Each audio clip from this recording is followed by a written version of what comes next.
This is the Detroit Sports Podcast Network.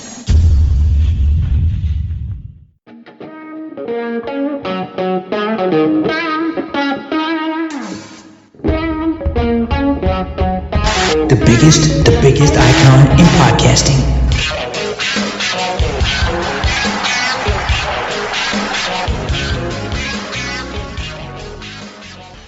Welcome everybody to this week's episode of Doc and Jock. I am the Doc, John Macaroon. Joining me, my cousin Adam, the Jock Strozinski. We got to hang out over the weekend, celebrate a great family member's birthday. It was a great time to spend with family. And now for me, summer's over. Got to get out to Detroit Lions training camp on Wednesday. Had the feel of the first day of school, but everything's fresh. The Lions revamped the practice facility. Dan Campbell got a big new lectern that he can talk on. It was good to see everybody, and now we can talk Detroit Lions football. The hype, the overhype, the things that are going on with the football team, some players returning, and some tangible things we can talk about. And in the second half of the podcast, a former player's misses taking shots at Detroit? What's that about? And is she right? We'll talk all about it on this week's podcast. And cuz, how are you? It's a great time. I'm excited to fire it up, talk about the Detroit Lions, talk about all things Detroit sports with my guy. What's happening? Dude, I'm excited for this one. Training camp has kicked off. You were out there. You've been basically at ground level on the field. You got to go touch that rich mahogany that is that new massive lantern or lectern that that Dan Campbell stands at or sits at and basically opines from. How big is that thing? That thing is massive. It's funny, as people kind of get more comfortable in the job, some of the reporters went up there and tried taking photos. I'm not that comfortable yet to do that. It was funny. One of the reporters brought. Were they like, hey, will you take a picture of me? And they hand you their phone? Yeah, no, nobody did that. I think they see me because I'm always just typing feverishly the notes, and they see that I'm in and out trying to get out, so they don't bother me too much. Some of the reporters took first day of school photos and said, this is my 6th year doing it. I'm like, thank you for not asking, because I would look awkward. I'd be like, really? I'm just, to me, that kind of thing in reporting, it's get in, get out. There's so much information, and knowing that there's other things I want to do with other work things and talking to you on a podcast, I'm just all business. Talk to a couple of people here and there, but it's just, boom, get the notes out, get the content out, because, look, there's more outlets there. So luckily, I'm in the mix getting information that I know people will want to read. So it's just it's a great vibe. People like me, but it's just more business to me because I got stuff to do. I can't sit there and dilly-dally. I got to get the content out, because if I'm not, an article will fall behind. There's people I want to meet, special important wrestlers that I got to take pictures with, podcasts I got to record.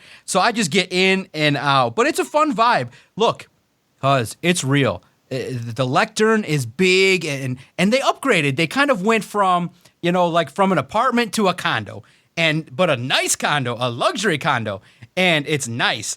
And soon, if they can win the Super Bowl, they can get to the penthouse. And that's what it feels like. It just feels like the Detroit Lions are stepping up. They upgraded the practice facility. Doesn't look as cheap as we've talked about in other podcasts. They did a double-decker VIP section. It looks more professional in lieu of the fact it's not a big facility and it doesn't have all the bells and whistles of some of the newer facilities that you see out there.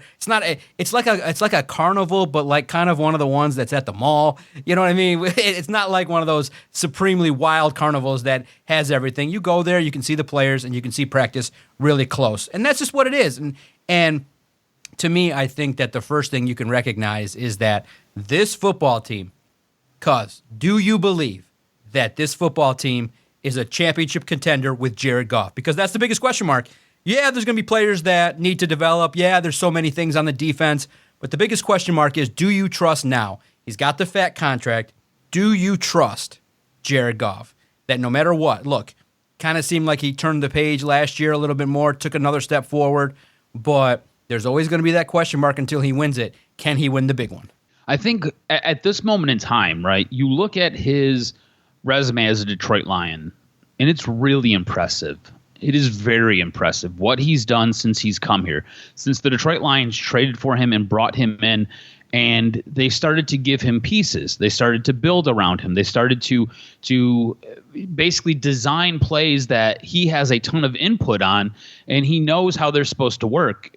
If you go back, you just kind of look at all that evidence. I think you'd be crazy to say that you don't. I think you have to buy in, especially with the way this team has been built. It's Jared Goff's team. If you're going anywhere, it's because Jared Goff is taking you there. So I'm buying in that he's your quarterback of the now. He's your quarterback of the future. And if you're going to win a Super Bowl, it's going to be because he's the guy who's under center. What's your takeaway with him basically going into, what is this now? I think it's his fourth season as a Detroit Lion. You have the offensive coordinator that you've always dreamed of. This is a guy who has turned down multiple jobs from other places. This offensive coordinator has worked with you to design plays and installs that you want. And you've got a head coach who obviously has faith in you. You've got a front office who obviously has faith in you. Is this the guy who's going to lead this team to the promised land? Yeah, it's the best chance he's going to have, I think. You got a lot of players that are under the age of 25, top talent. You got the emerging wide receiver in Jameson Williams, who had a stellar first day. You got the hustler and the worker, the grinder in Amon-Ra St. Brown. It's something that you look at with Jared Goff. Now his fourth year in this offensive scheme, really three with Ben Johnson, because Anthony Lynn botched things and just basically said, hey, let's just hand the ball off and pound the rock. And you look at this football team and you say, this level of offense, now you got all the pieces in place. Top wideouts, top tight ends, 2 stud running backs, and a veteran-laden offensive line. What more do you need? Well, there are question marks, and I am skeptical. Not in the way in which people would typically perceive it as, oh my God, it'll never happen. But Jared Goff, if I look at it, if I put my defensive coordinator's brain on, I pin my ears back and I say, we got to pressure this guy. We got to bring blitzes from safeties from all different avenues. We got to disguise things. We got to have our linebackers be very stout and not allow a lot of yards after the catch. But we can rattle this guy and maybe get that one turnover at the key spot. And that's where it is that Jared Goff has to, at this point, and he can do it. Clearly, he can show that he can move a football team and navigate the waters in the regular season and can get to the postseason. But when you're in the Final Four, it's something totally different. You need that quarterback to make some plays and get some luck, and you need that quarterback to navigate and score touchdowns, and kind of sometimes, because if they do get to the Super Bowl, there's probably going to be 2 guys, maybe 3, that he's going to be staring back at and competing against. And that's going to be probably Joe Burrow, Mahomes, or Lamar Jackson. Or maybe even C.J. Stroud, if the Texans can take that big leap with all the moves they made. So you're going to step up against a quarterback that probably is going to make up a lot of plays. So you got to match wits with them, and you got to kind of do some things to halt momentum when the opponent kind of comes back. You can't let an opponent score that many points unanswered on you when you have a lead. So for the Detroit Lions and Jared Goff, in a Final Four situation, getting to the Super Bowl and then matching wits with another strong quarterback, you got to raise your game even higher. Can he do that? Yeah, I think he can. But until he does, I say that I'm confident that he's a top 4 quarterback. But to win it all, to stand alone at the mountain, it takes something a little bit more. That one throw, that one read, maybe pulling the trigger on a throw that maybe you wouldn't in the regular season, bouncing back from an interception, or bouncing back from your best player dropping the football. So I look at it and I say, Jared's got to step it up, and he's got to get better. He's got to have more explosives, and he's got to have a good connection with Jameson Williams, and it's got to be consistent. But doesn't it feel like the way that this team has been put together, the way that this team has gone out and drafted the last couple of years, the way that this team has spent its free agent dollars by re-signing a lot of its own talent and reinvesting in that offensive line, going out grabbing another Pro Bowl player to add to that offensive line, doesn't it feel like it's kind of built to kind of safeguard against those issues that Jared Goff might have? Like it's a way to put him into a position where he is going to be the most successful version of himself. Because when I watch what Brad Holmes has done in the offseason, when I watch what Dan Campbell has talked about, when I watch what these 2 guys have orchestrated between both of them, it really feels like there are guardrails for Jared Goff. Just stay within the scheme, do what you do best, and we'll take care of the rest. You don't have to worry about it. And I feel like that allows him to go out there and play with that confidence. And when he's a confident quarterback, he's one of the best in the league. He is right up there with the Mahomes, right up there with the Burrows, right up there with the with the Lamar Jacksons and Brock Purdy's and whomever else you want to put up there. He's right up there with those guys when he's playing at that confident level. The thing about him, and I know that you've noticed this, he's one of those guys where he almost seems unshakable, right? Like he'll have a bad play go against him. He'll throw an awful pick. He'll come to the sideline. They'll talk about it. And next thing you know, he's shaking it off and he's going right back out there, going right back to work. To me, it feels like this team has safeguarded against bad Jared Goff. This team has insulated itself and is in a position where they're going to protect Goff and they're going to allow Goff to go and perform at the elite level that he can perform at, and he doesn't have to worry about anything else.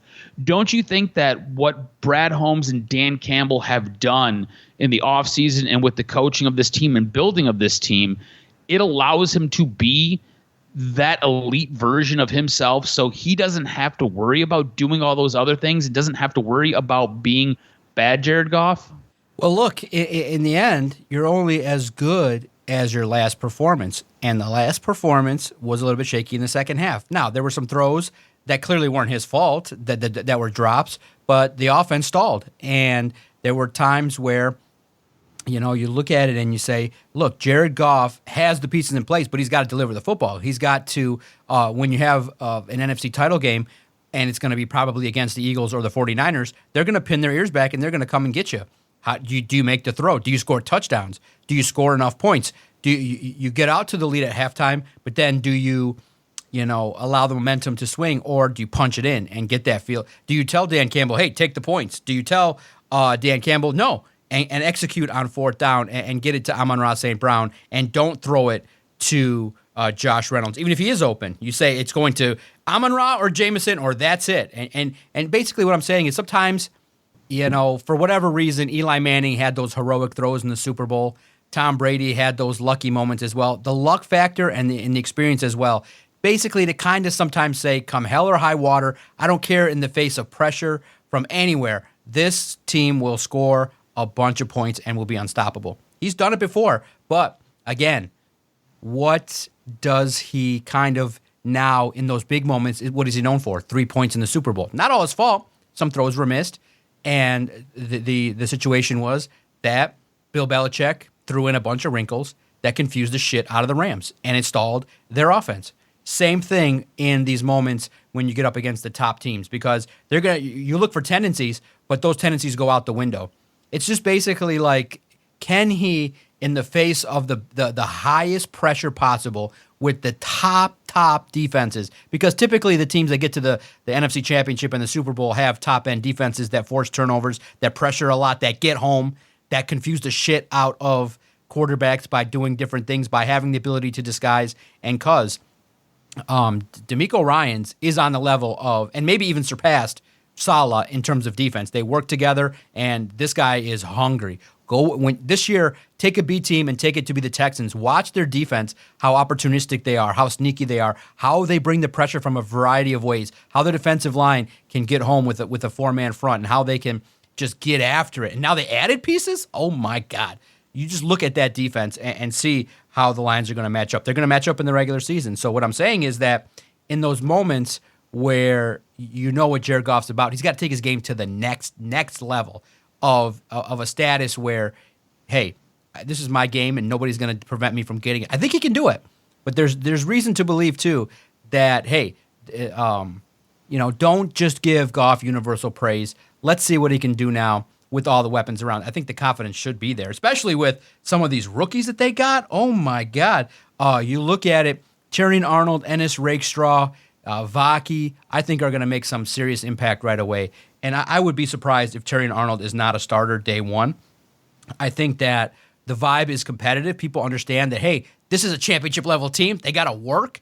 And I think the rookies come in right away knowing, oh, shit, this shit is serious, and they're not playing around. They brought us here to be pieces that eventually are going to compete at the high level. And I think the rookies are going to step up and are competitive at a high level, and they understand the task at hand. I really do think that what they did in the secondary and the pieces that they got, I think are going to be solid for a long period of time. I think the rookies are ready to go. I think that everything, Dan Campbell said on day one that it's not going to be crisp, but he expects that, the carryover from the success they had in the OTA should start to make it to not look like it did back in 2021 when it was just really messy early on.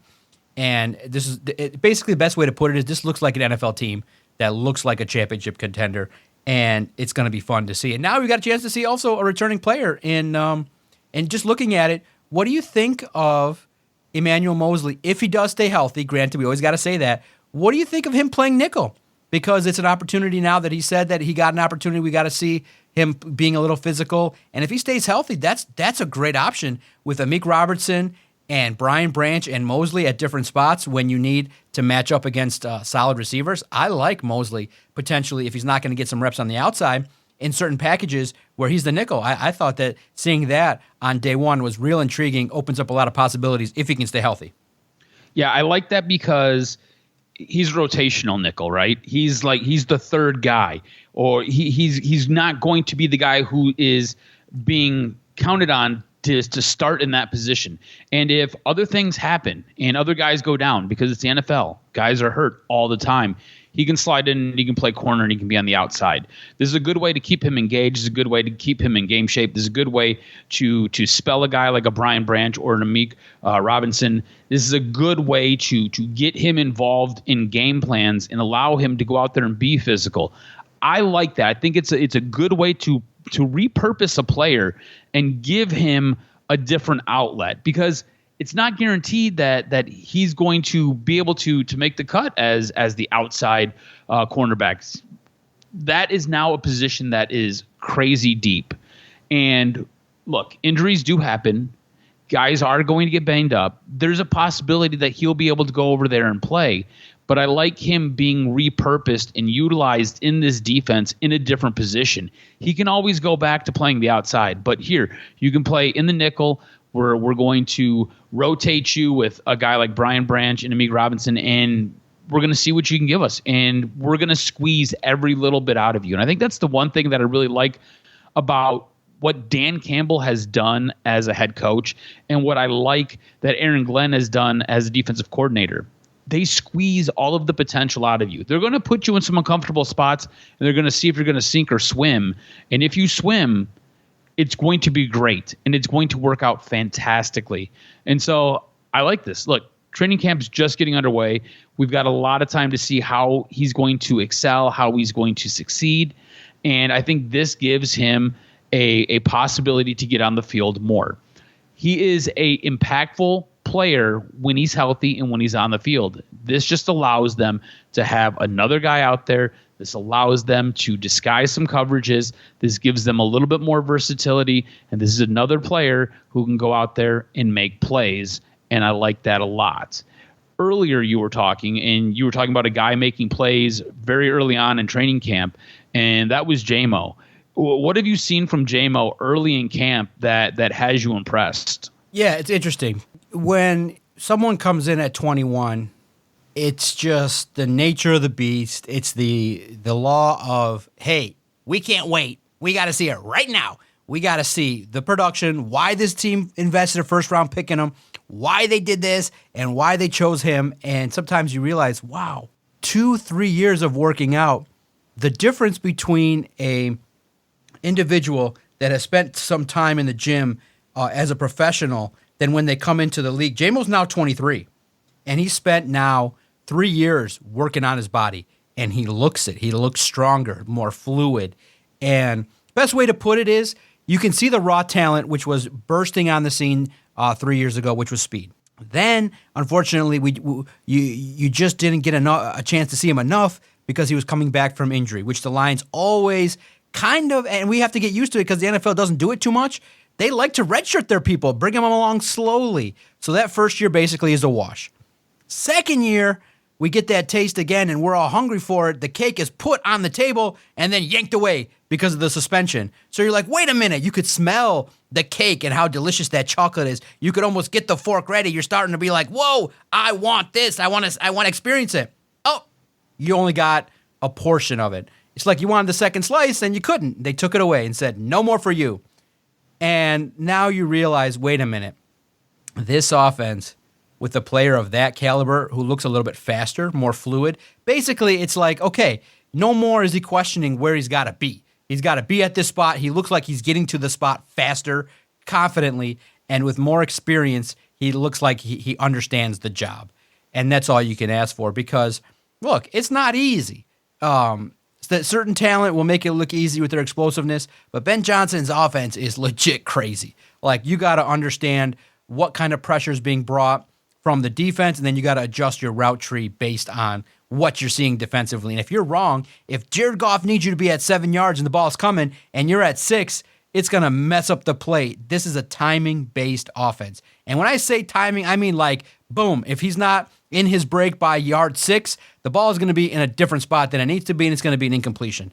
But on at least on Wednesday, and look, guys, I don't want to poo-poo it, but I want to say this tactfully, okay? These are drills that don't happen with pads, and you saw it with you saw it with the Chiefs and Xavier Worthy. I don't want to say it's a setup, but I want to say this: if the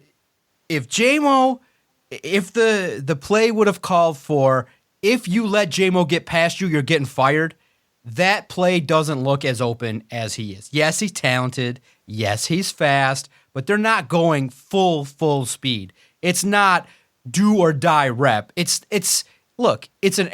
Why do you think, listen, I could have told you this yesterday. What are you going to see tomorrow? You're going to see J-Mo getting deep. That's what they always try it. Now, what's bad is when it's supposed to be kind of looking like that and they don't complete it, when it's supposed to be kind of completed for show, that's when it's really bad. So they got that out of the way. So everybody's talking and everybody's like, wow. But you look, he kind of does need to slow down a little bit, but he turns on the jets at the right time.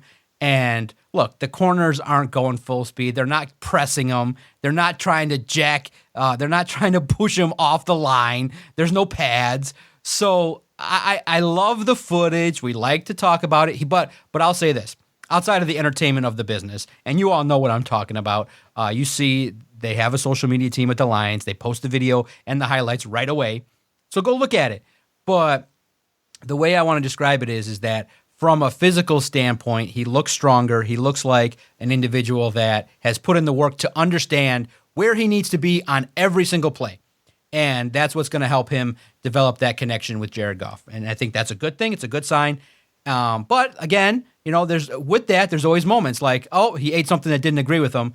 So probably, I can't assume, but he ate something probably wasn't the best for him, and it just didn't agree with him, and he was puking. But he came back, so that's all you can ask for. He's a gamer, and I do think that because when you got that speed and you're just somebody that can be used in a lot of different ways, it's special, and he just has to harness it on a consistent basis. That's all it is.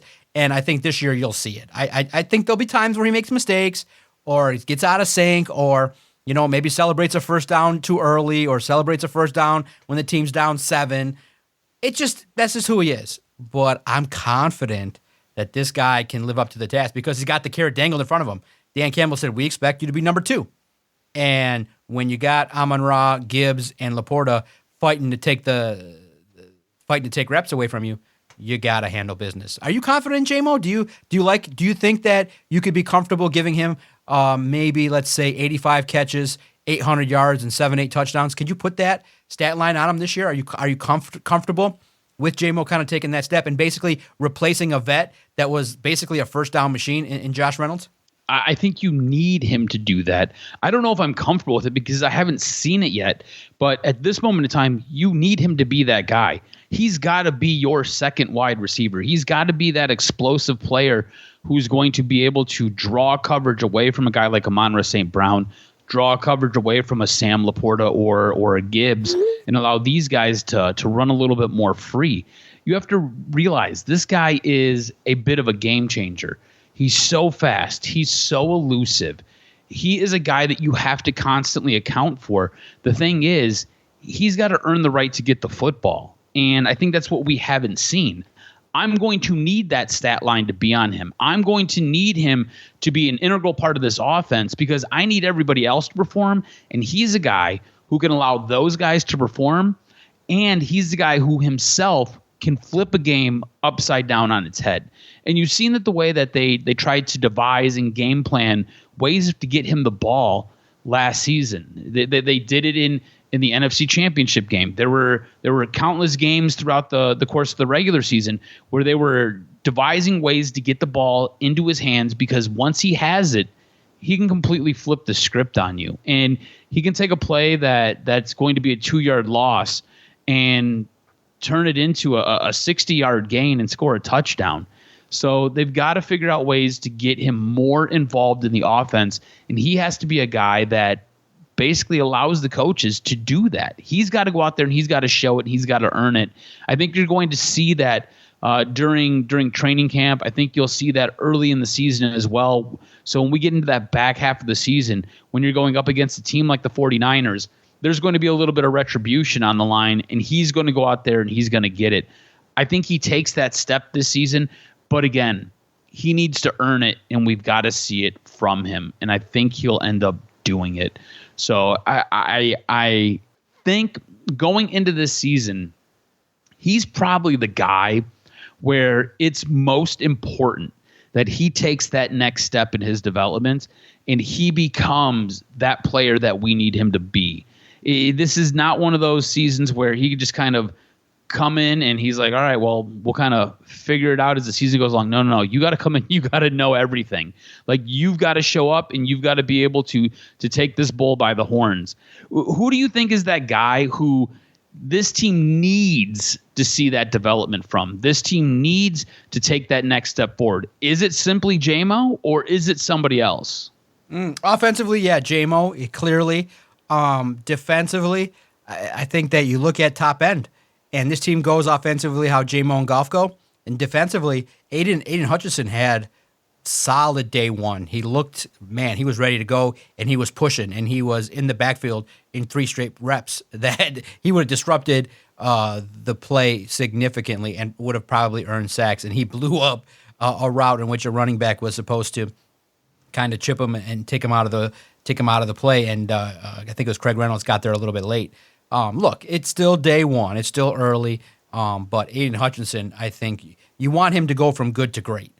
And this is a guy that clearly 10, 11 sacks, but had just a little bit of a lull in certain moments, and you just hope that the help that he gets from the other side allows him to get to that 15-sack range. Dominant, more consistent, and somebody that can really single-handedly wreck a game. And he's at that point, but now you got to do it on a consistent basis, week in, week out, where you get a sack a game. That's just basically what, you look at it, 17-game season, I'm calling for 15 to 17 sacks, and I think he can do it. I think he's going to be hungry. He's got everything in place, and that's the guy I think that if he goes from good to great, look out for years to come. And that's what's special, cuz, is that, in the past we'd say, okay, all or nothing, a Super Bowl or bust, but I think this team has a chance to kind of take a couple cracks at this. But before we get down that road, and we'll talk all about it as the season progresses and all the matchups, Branch playing safety and getting back, which is good, and how that looks with when Carlton Davis and Amik finally hit the field because they've been put on some injury lists. I think it's going to be great to see how the defense gets better over the course of the next 30 days. But right now, as we speak, power rankings, we can humor ourselves a little bit. Bleacher Report, SI, us, we kind of want to talk about where this football team kind of ranks amongst the others. Could you imagine, and you've seen it in print because I wrote it, but it was funny because I kind of piggybacked off of another Bleacher Report writer, but it's not out of the realm of possibility, universally, because that they're considered a top 5 football team. They're respected. They're amongst a small group of teams that you could picture hoisting the Lombardi Trophy with all that talent. You could see it. But right now, as we speak in late July, riddle me this. Are the Detroit Lions the best team in the NFL? When you look at it, the 49ers got drama galore. They got guys that want money from John Lynch, and he's holding it tightly. I think the other team that stacks up in terms of talent is the Ravens and the Texans. In the NFC, in the AFC, in the NFC, clearly the 49ers have drama, but the Eagles and Packers are going to be in the mix. I could say on July 24th, when we're talking midday, this football team can be considered the number one team. Now, that could fluctuate week to week with an injury or based on play or things like that, but I think it's fair. It's not foul. And luckily, nobody was kind of saying, oh, you're being a homer, which is great because they liked seeing it. In the latest Lions on SI power rankings, I had them number one. Is that fair, foul, to homer? Or could you picture them right now and say, I can make a case that this roster, on paper, best team in the league? I think if you're drinking the Kool-Aid, you can totally make the case. But let me ask you a couple questions. Has a meteor somehow struck the Kansas City Chiefs organization? Have they fallen off the face of the earth? No. Well, the 49ers, I know they've got drama. But the drama they have is with a wide receiver who is arguably top 10 in the league, who wants more money to play alongside another wide receiver who's arguably top 10 in the league, who also plays alongside arguably a top 3 running back in the league. So unless something happened to the 49ers, I don't think they're supplanting them right now. And we've seen what happened when the Lions played the Ravens last year. They were absolutely decimated. So I think at this moment in time, I think it's safer to say that the Lions are a top 5 team in the NFL, and they're looking up at those 3 teams that I just named. I think Houston is a cute story. I'm not willing to put Houston above the Lions right now. I think the Lions have all the chances in the world to become the number one team in the league. And I think as the season rolls on, there's going to be weeks where this team will be number one, and there will be multiple weeks where this team will be number one in the league. But I think right now, heading into the preseason, heading into training camp, I think this team is a top 5 team. I think that is safe to say. I think the better argument could be made that this is possibly a top 3 team, but I do not believe this is the number one team in the NFL. Not right now. Yeah, clearly Mahomes. But you lost Snead. Deep playoff runs are super tough. Now it's back to, I think it's back-to-back now for the Chiefs, or they just are constantly in the mix. Chiefs have won it back-to-back. They're trying to be the first team in I think NFL history to win it, to have a three-peat. So that's always tough. You look at roster turnover. Do they have that number one? Maybe it's worthy, maybe. But you look at it and can their luck and run continue? When you have the best quarterback in the world, I could see the Lions and the Chiefs in the Super Bowl. It wouldn't be out of the question. But Lions have beaten them before. And it clearly was without Kelsey. But it'll be really put to the test. Can a team, because I think the Lions collectively as a team are the best team, but the Chiefs have the best player in the world. And can he overcome that? I think that the Lions could make some plays.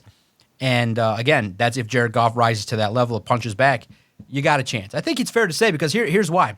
Aiden Hutchinson, and you have DJ Reader, I think, who's going to be an underrated individual. When he's healthy, I think he'll open things up for that defensive line. I think Terrion Arnold, if he becomes over 17 weeks, by the time we talk about him in December, he's going to look totally different than in September. I think that you have a defense that's going to really be taking it to heart that people question them for a couple years.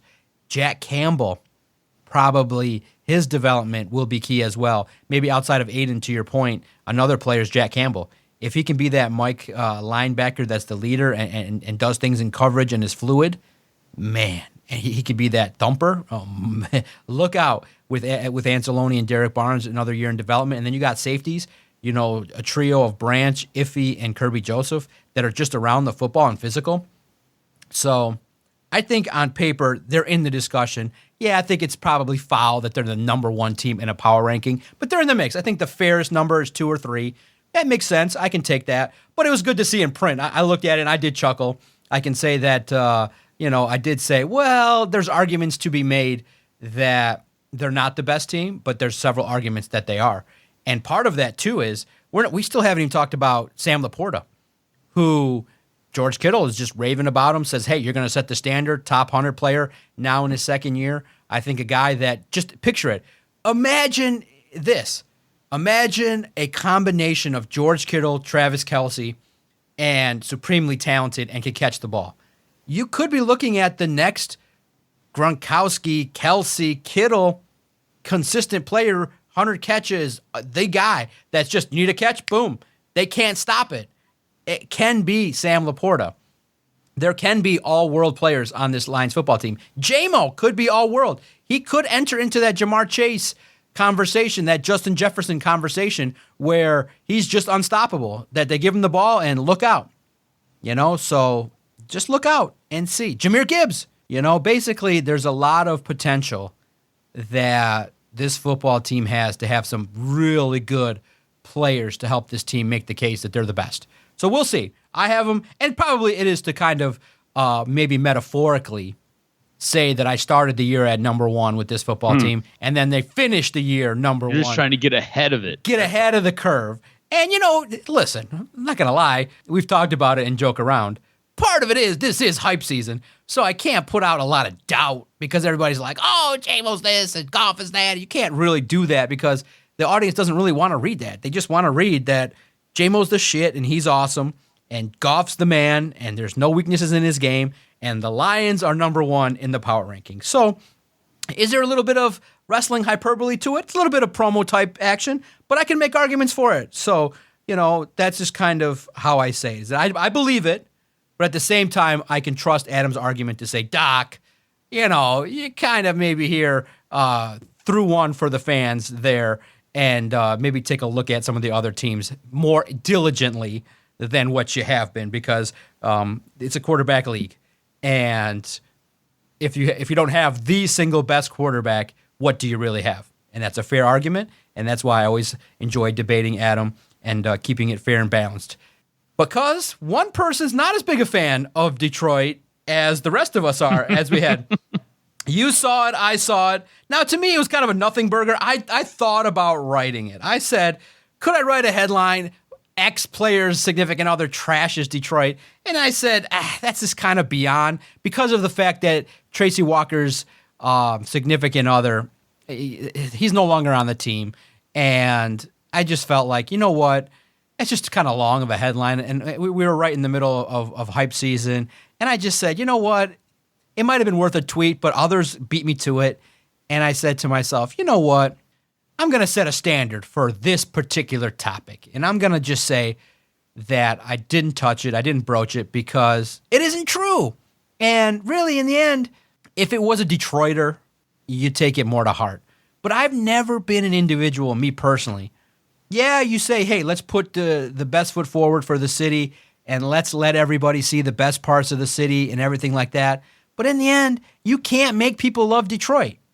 You can't make people love the city if they're not from here. Now, me, I don't ever want to move. I'm a Detroiter. You're a Detroiter. I don't want to be, starting over anywhere else. I love being part of this area. I know my way around. I love everything about it. But in the end, if somebody comes here and is like, I'm bored here, or, I think the word is, I think she said, is Detroit's boring and ghetto. Yes. Her exact quote. Yeah. Now, since she has probably faced the wrath of fans, she has deleted social media. You can't find her anymore online.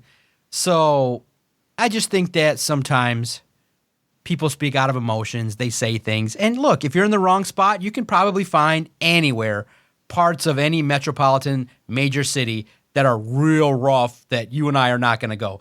Doc and Jock are not going to the west side of Detroit. We just aren't. No promos, no shopping, not going to see us there. Not going to see us on Kercheval. Not going to see us on 7 and Mound. I'm sorry. That's just not going to happen. We like to stay on the east side of things. And that's just the way it is. And when we say Detroit, we look at it like downtown. And downtown's vibrant. You can take your family, take a pet. I've taken my wife down there. You can walk the river walk nicely. Andiamos, when you're in the doghouse, you got to take your wife to Joe Vaccari's restaurant and pay $250 for a meal, so she'll feel better about the dumb things you say. So you can go have a great time downtown. Great bars, great atmosphere. I always have a good time down there. And there's always avenues to have fun at the casinos. And as long as listen, it's the rule of thumb in life. Nothing great happens after midnight. Don't do things that, listen, Adam and I are close. But if he's like, DOC, we haven't hung out in a minute. It's been 4 days. Let's go to a block party on the west side.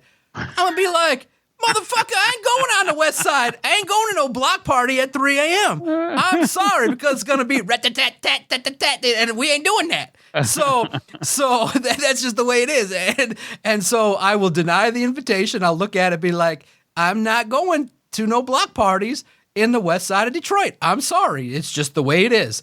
And, and nowadays, Adam is now, I think, entering into that phase where 10 o'clock hits and you're thinking, man, where's my nice warm blanket? I want to watch some wrestling. I'm so ready for bed at that time. Yes, I'm ready. I just want to put on some news or put on something and then just conk out.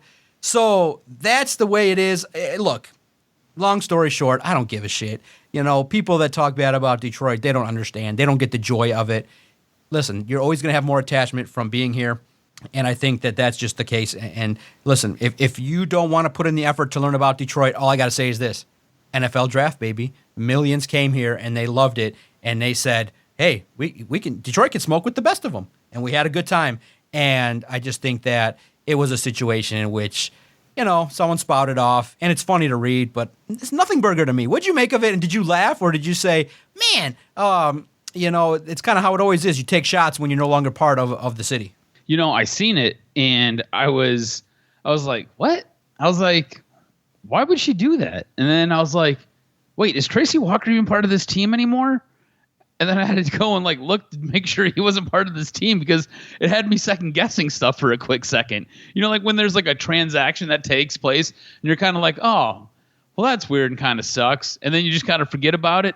That was the Detroit Lions releasing Tracy Walker back in February. I was kind of like, oh, that sucks. I understand why they did it. They need to free up some cap space, and they feel like they're set at that position. And then this happens, and I'm like, is Tracy Walker even playing on a team?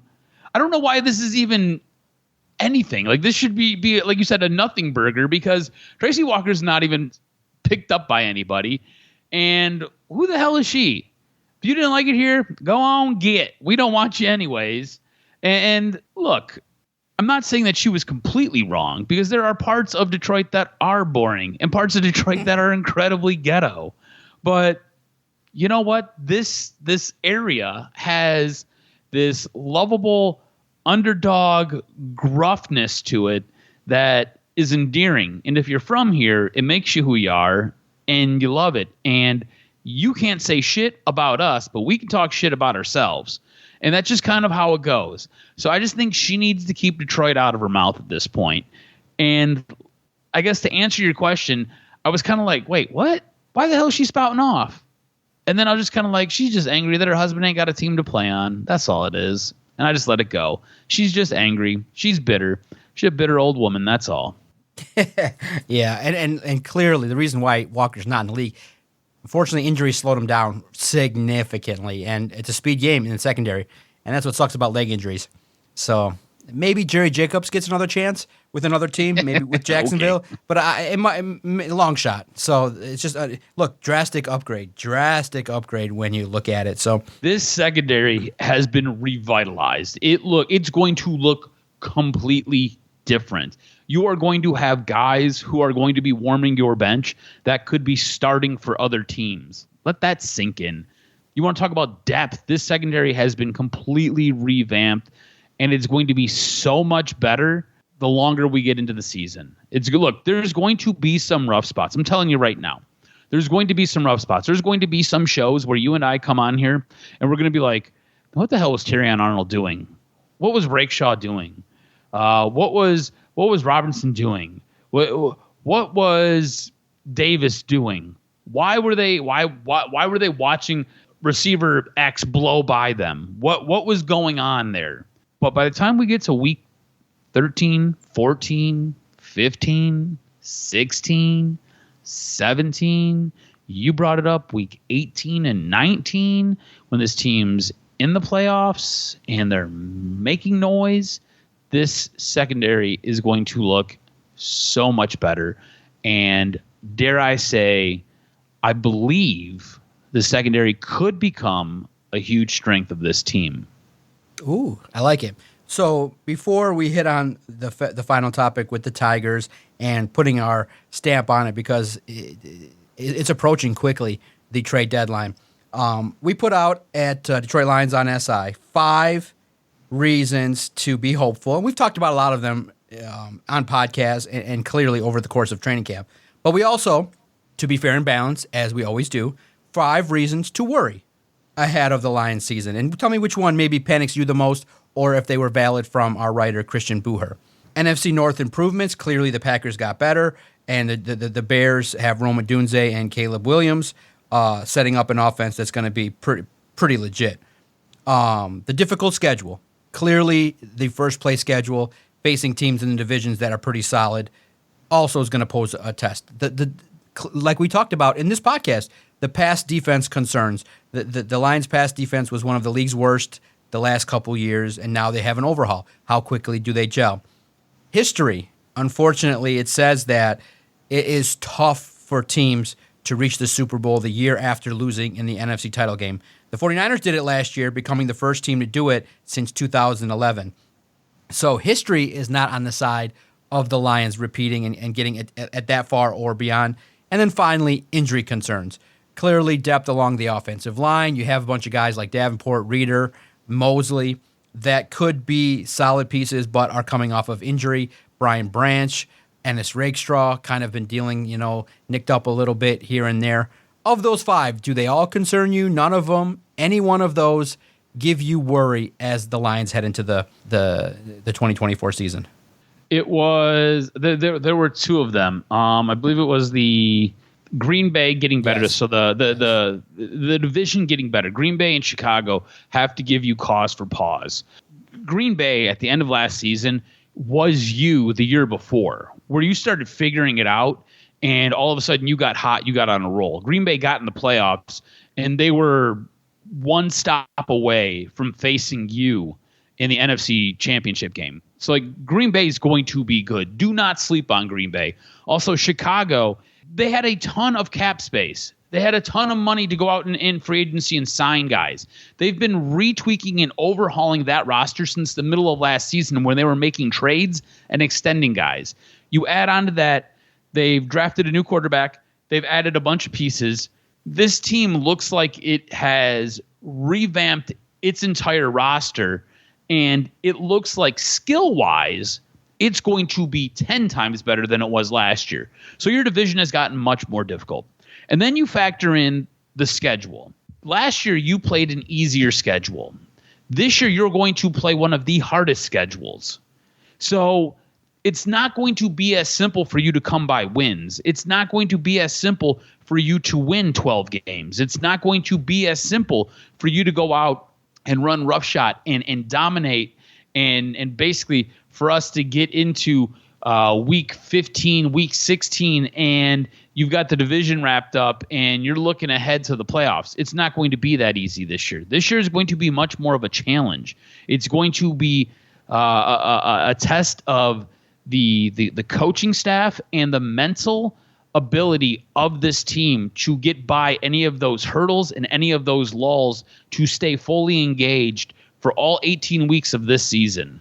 Okay, yeah, it makes sense. The Packers, Jordan Love, I thought was interesting that he's doing the hold in where he's like, give me my money. 49ers have the same thing with Ayuk and Trent Williams. They want their money. CeeDee Lamb, interesting, wants his money. And I think, too, before we switch gears, Brad Holmes deserves credit for getting ahead of the game. No holdouts, Yep. Nobody. And here's the smart thing that he did that we really haven't even highlighted enough. He got the contracts in where he didn't have to kind of pay the tax where you just have to outbid somebody because, hey, this guy got this deal, and Trevor Lawrence topped Jared Goff, and Tua's going to be looking to top Goff. Dak is going to be looking to top Goff.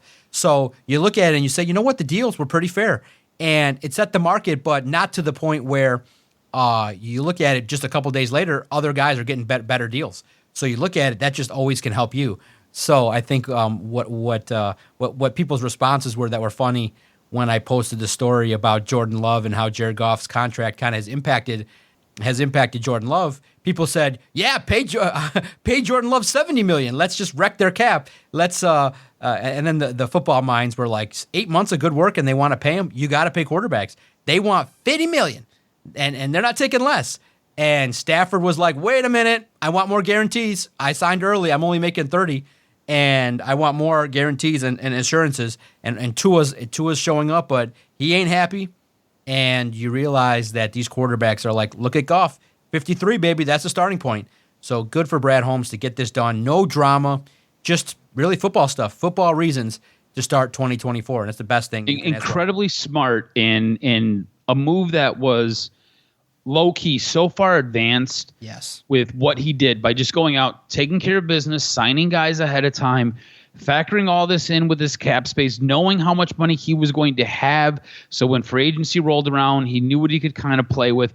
Look, this is a Jedi master as a GM, doing a fantastic job.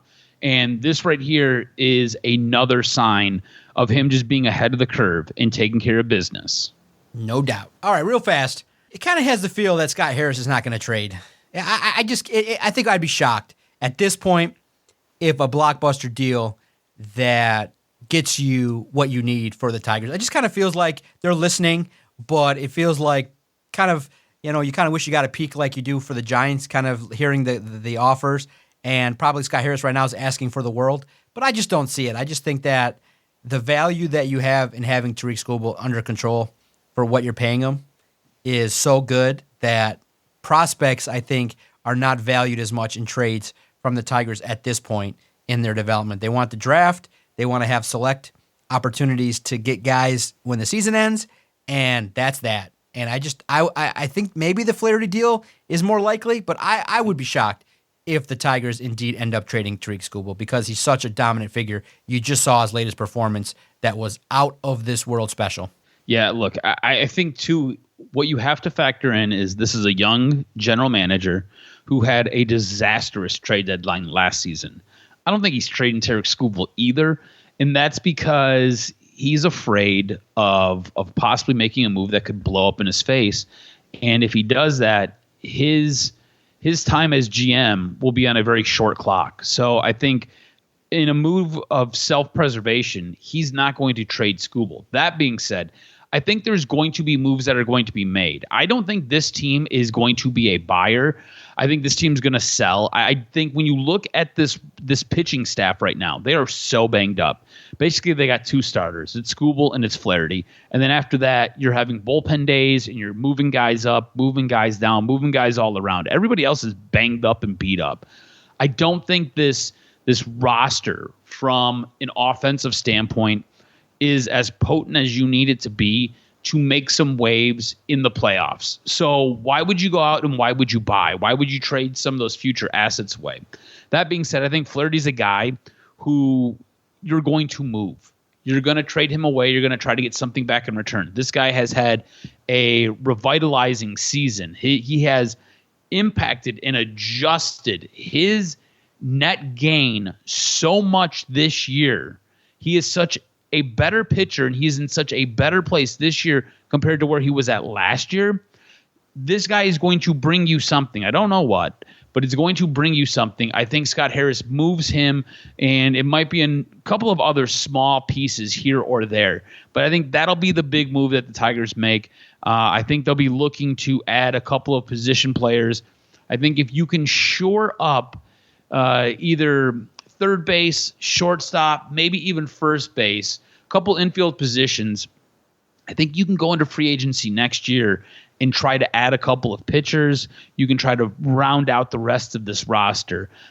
I don't think Skubal gets moved. He would be the big piece that would get moved, that would get you the biggest haul, and you could possibly take care of all three of those infield positions just by trading him. Don't believe that happens. Not expecting it to happen. I do expect Flaherty to get moved and for you to add a positional piece. Might be an outfielder. I would expect it to be an infielder, though. Nice. Yeah, absolutely. It's going to be interesting to see. Real fast, what do you make of those that say Scott Harris is not going to put his nuts on the table and just make a blockbuster deal because then his evaluation clock kind of starts like right now? I think that's 100% accurate. I don't think I think what happened last year is going to play a major factor in a lot that takes place this year. I think he's going to operate a little bit gun shy because last year's trade deadline blew up in his face. He really hurt this team last year, and him showing some of his newness, him being a bit of a rookie as a general manager, it really showed up and it bit this team in the ass last year. And I think because of that, there's going to be some gun shyness that we're going to see from him. So I think those people are speaking quite accurately. Okay, that makes sense. All right, sounds good, man. It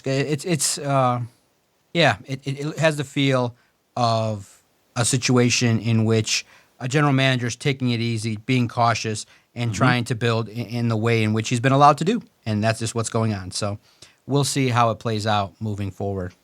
Make sure you follow Adam on Twitter at AdamRSTROZ. Follow the network at Detroit Podcast. If you've agreed or disagreed with anything that we've said, hit us up. Let us know what you think. And we definitely love the debate and have the opportunity to discuss what your thoughts are in a respectful manner. That's what we do here at the podcast. So I look forward to breaking down further, breaking down the lines further as the ramp-up period takes place. Monday, if you don't know, Monday the pads come on.